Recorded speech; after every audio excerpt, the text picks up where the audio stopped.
past, oh, how do I get this paint on the canvas stage, right? You start getting used to the drying time, start getting used to how you put things together. And of course we keep experimenting, okay, so that's important.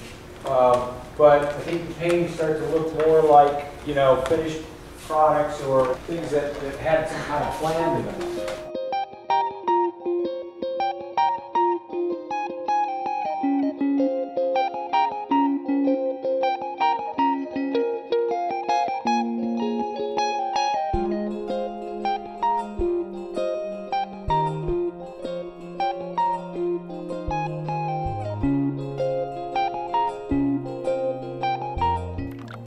Right now the plaster is water with gypsum mixed into it. It's a white powder, which is, it's really light. It feels a little like flour.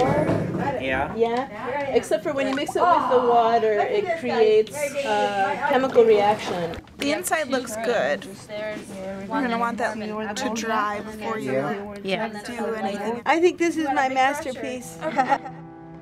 It would be really cool if you can think of using the TVs as aesthetic elements, not as TVs necessarily.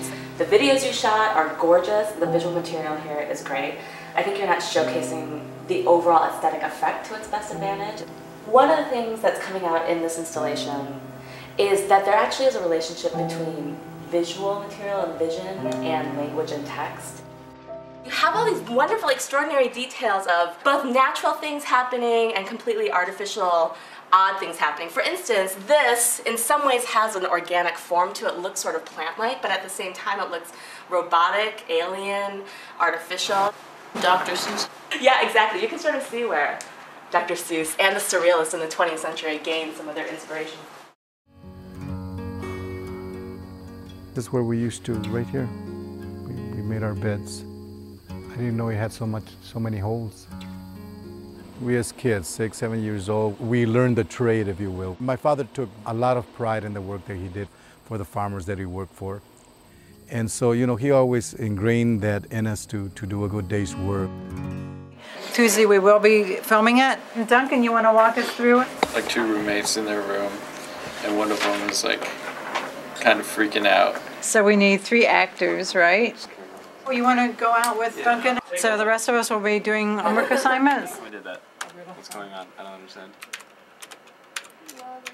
This is college.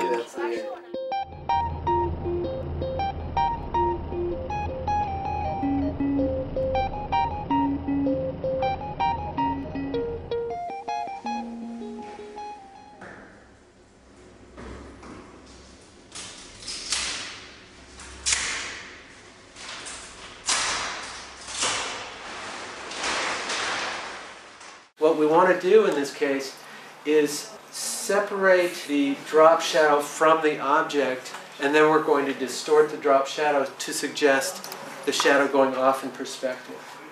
And this is a little trick I use all the time. Edit, transform, and maybe move it under the jar. There you go.